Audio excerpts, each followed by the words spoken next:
What's up guys, this is ScherBR talking, welcome back to my channel. In today's video, I'll be making a full review for Blue's banner that brings Blue, a mage that is actually a farmer, Jen, a damage dealer for Remembrance, and Riki, a support specialist. Well, let's start talking about Blue. Well, we have very high intelligence, as you can see, the highest one in the game right now with 120, but all characters that are damage dealers will have this value from now on, with a very high agility as well, because like I said, he is more of a farmer. You can see that the endurance is very bad and he's gonna take plenty of damage, and he does not have damage reduction passives. Well, for passives we have strength and attack 2. He starts the fight with 12 VP and gets 15% increase in damage.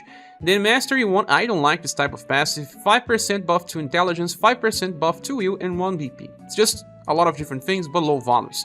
Then fired up 7 increasing damage by 40%. So we have 55% increase in damage, a buff to intelligence and will, starts the fight with 12 and gets 1 BP. This still allows him to use 2 spells with 8 BP if he wants one after another. Well, skill number 1 is called Sunlight Chain. It's a single target attack with 0 BP cost with Sun and Pierce. It's a very interesting combination. In the past he did Slash and Sun, so he removed his Slash, added Pierce. Second skill, Shaded Sunbeam. This is a column attack, Sun and Pierce, double S power, and before he attacks, he's gonna buff everyone's intelligence by up to 25%. If you think about this skill, is actually pretty amazing. Well, we do have a character with a similar setup, in Monica, with her Bloom Rain. It's also Pierce and Sun, it's also Column. In her case, I believe it's a better combination, because she does buff Dexterity and Charisma, 25%, 2 different status. Well, works for Dexterity-based characters, but she also heals, and she's a very essential character for Bow Remembrance. While, well, Blue will be used on farming setups, so this will not be used in boss fights. But, well, it's there. Then the third one is called Sunblum Pillar. For 10 BP, you have a fast, full AoE attack with 8 power. Very good. And when the attack lands, there is a chance to buff the agility from the enemies by up to 30% on max rank. He will also heal all surviving allies' HP by around 170s. Well, you see that the agility debuff is actually amazing. It's pretty high on 30% to open a fight where this type of thing really matters. He can also keep the buffing agility by going for, let's see here, he has Heatwave from his limited S style, becomes a 5 EP skill that buffs agility with double elements. So, well, he gets 4 EP. He's not going to be able to use this forever, sometimes you have to skip, but he can be your main agility debuffer if the fight requires that. And the heal effect is not that big. If you think that he can actually use this once every 3 turns, sometimes every 2 turns, it's not reliable as a main source of healing. Just there. And he's not a character that you will be bringing for boss fights, so you should not care too much about this anyway. Now, if you want to start the fight debuffing agility, you want a cheaper version to keep the debuff going. And you can go for his S style. There is Heatwave that becomes Heatwave Plus, and will debuff agility by up to 15%. With double elements, it's not that strong, but it's nice to have a cheaper option, and he actually gets 4 BP per turn. He will be able to use this most of the time. As for other interesting inheritance, we have Solar Wind Plus from his A style that becomes a C power attack that can paralyze. Since his agility and intelligence are just so high, he's gonna work if you need for tower events or so. Besides, his New Year style also has some interesting inheritance with Healing Light, so he becomes a healer. Or Waking Dragon, a very powerful skill that hits between 3 to 5 times with 10 BP cost, double elements, and when it hits 5 times, the damage is going to be very high, 4S potential. Now let's talk about his cycles. Sunlight Chain is actually a very nice spell because it's free, and it's the only style of Blue that will give you access to this. Shaded Sunbeam is actually very amazing as well, because you can use 2 times in a row, and if you are on an event with 2 waves, and the enemies are with either Sun and Pierce, and they are not that strong with bloats of HP, he's going to solo using the perfect formations. And you can think of this as a superior version than Monica's for farming, because he buffs his intelligence before attacking. The damage will be very good. When you look on Monica, she cannot use this 2 times in a row. But if you inherit the Bloom Rain attack into this other version, you can actually use it 2 times in a row. But this Monica will do less damage than Blue, probably something around 20% less damage. The AoE attack Sunbloom Pillar is strong. The agility debuff is nice. You can open with this, and then you can even go for Light Bulb Plus to keep the AoEs going, but this is not how we farm anymore. It's more for when you just want to use one powerful AoE and on the next turn just help a little. Blue is more about the column attack and bringing the free spell for future versions when he actually wants to belong in boss fights, unless you try to force him into Remembrance, for example. But I don't think this is a very big improvement over what we have. Like I said, Monica, we already have other column and row attackers that can also solo stuff with mechanics where they kill the enemies, they regain DP and can keep attacking. So nothing here is essential. Nothing here is something that you see a lot in the future, even through the second skill is actually very nice. Hence why Blue gets a standard double S grade in the tier list, and sadly is actually very easy to skip. Now, for extra info, there is a future version of Blue, and this one has better defensive status and has a similar design. The first skill is a 5 EP spell that before attacking buffs all surviving allies' intelligence by up to 25%. The skill itself is S power 39, very nice. Then the second one is a buff to spells. The third one is AoE attack that will buff intelligence of all allies as well. So if you have both versions of Blue, you have different attacks that buffs intelligence of everyone, but in the end the more important ones are the single target attacks and the AoE. For boss fights you hardly use column attacks. This Blue also gives elemental guard against shadow attacks, reducing damage by 12%. The next character is Riki, and you can see that he does have some good status distribution. Very nice agility and STR, and good endurance and will, so he has good offense and defense. Now, for passives, the first one is Offensive Union 2, and all allies are still alive. Everyone gets 10% damage increase. Well, this type of passive is kinda old. Now that we have forged weapons and a lot of damage passives, this barely matters.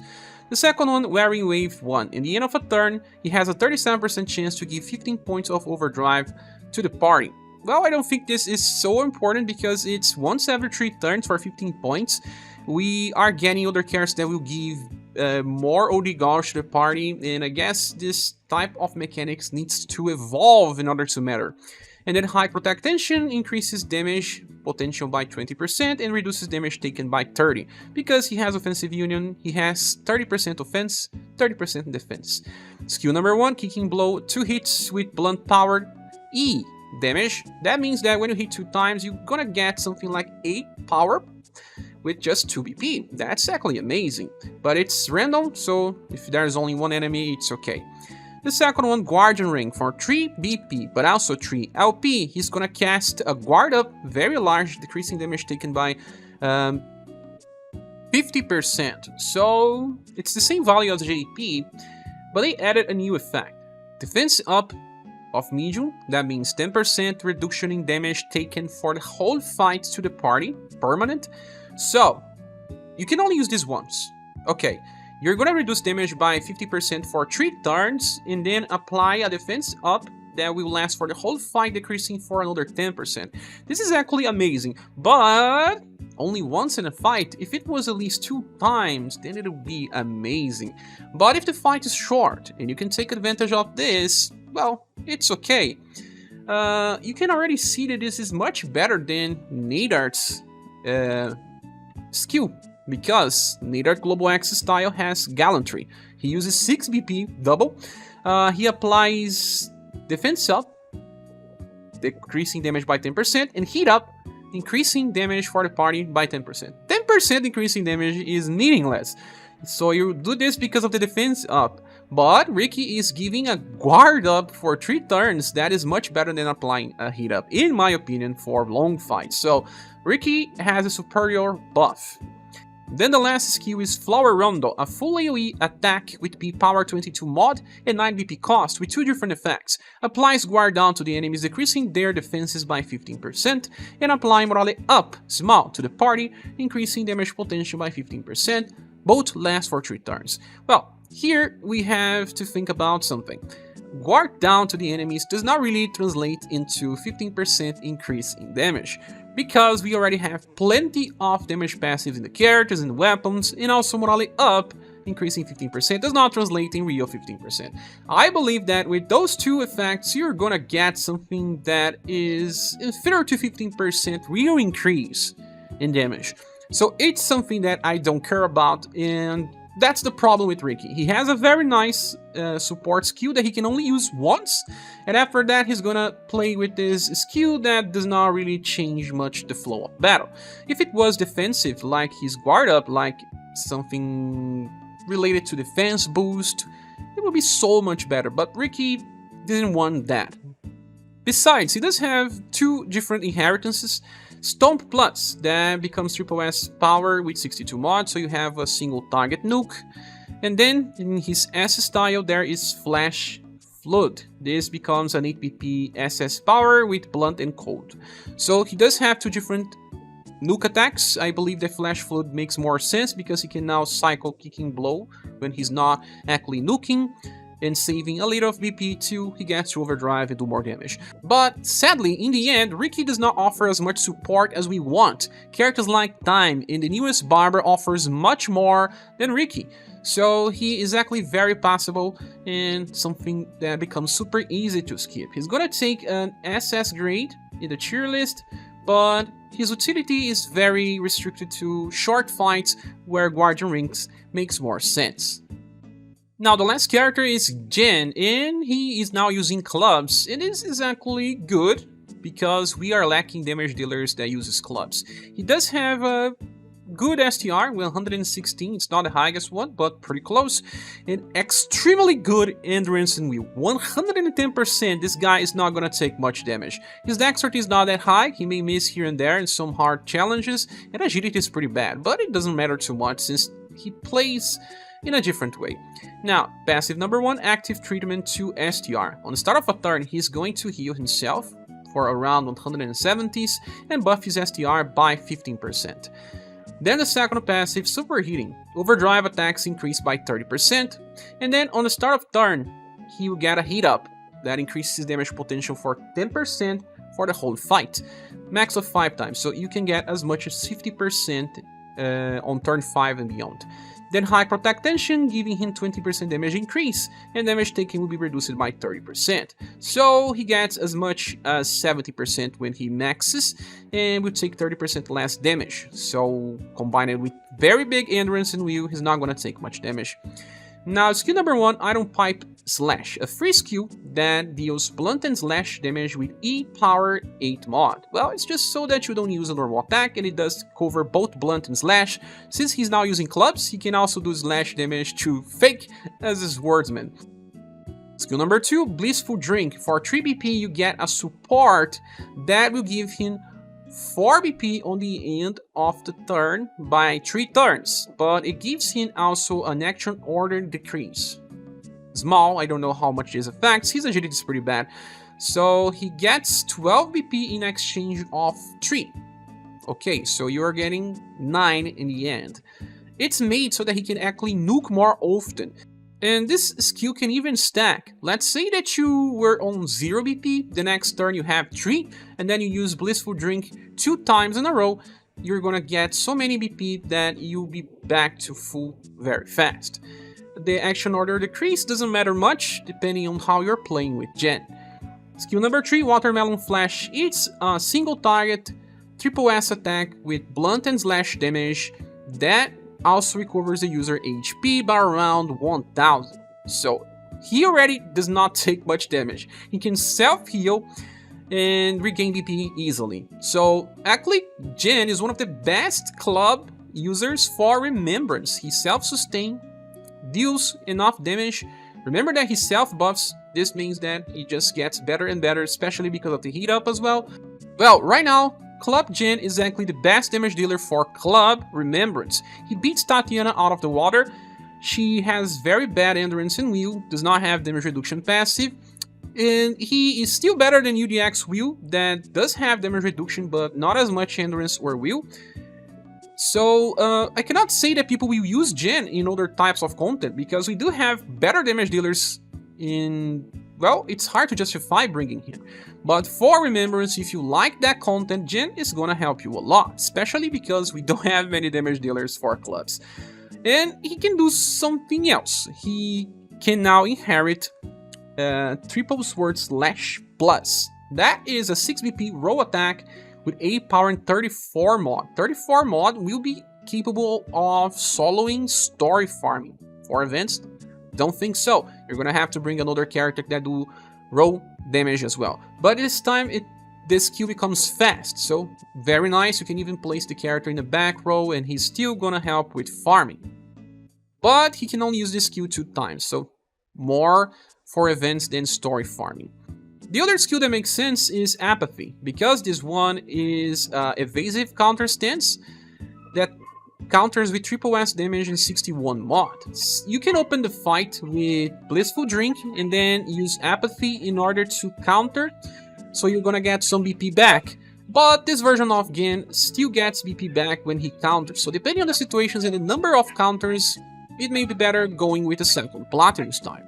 Now, when you bring him to Remembrance battles, you can open with Blissful Drink to start getting BP back, then use Watermelon Flash on the second turn, or just wait a little more and use it as soon as you need to heal. And then just keep cycling Blissful Drink and Watermelon Flash. Also works. You can actually ignore Iron Pipe Slash because the damage is pretty similar to normal attack. And in Remembrance, the enemies are weak to all attacks you do.